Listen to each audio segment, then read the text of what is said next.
બોટાદમાં કાયદો વ્યવસ્થાની સ્થિતિ અંગે મુખ્યમંત્રીને રજૂઆત કરાઈ છે। ધારાસભ્ય ઉમેશ મકવાણાએ ભૂપેન્દ્ર પટેલને રજૂઆત કરી। બોટાદમાં છેલ્લા 6 મહિનામાં ક્રાઇમ વધ્યા છે, ત્યારે બુટલેગરોનો ત્રાસ વધ્યો છે। અપહરણ અને ખૂન થઈ રહ્યા છે। સૌની સલામતી માટે મજબૂત પોલીસ અધિક્ષક મુકાય તેવી માંગણી કરવામાં આવી છે। હાલના એસપી બરોલિયાના બદલે કડક પોલીસ અધિક્ષક મુકાય તેવી માંગણી કરવામાં આવી છે।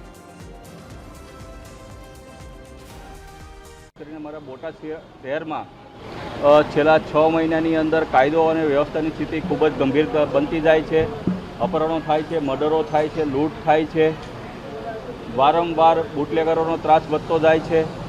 આ બધી માહિતી માનનીય મુખ્યમંત્રીશ્રીને માહિતગાર કર્યા અને આજે મેં માગણી કરી છે કે ભાઈ કાયદો અને વ્યવસ્થાની સ્થિતિ બોટાદ જિલ્લામાં ખૂબ જ કથળી ગઈ છે, તો બોટાદ જિલ્લામાં ફરીથી કાયદો અને વ્યવસ્થાની સ્થિતિ જળવાઈ રહે તેવા એક ઈમાનદાર કડક એક પોલીસ અધિક્ષકની તાત્કાલિક નિમણૂક કરવામાં આવે અને જેથી કરીને બોટાદ જિલ્લાની અંદર જે ભ્રષ્ટ પોલીસ અધિકારીઓ છે એને તાત્કાલિક બોટાદ જિલ્લામાંથી બદલી કરી અને અન્ય સજાના સ્થળ ઉપર મૂકવામાં આવે।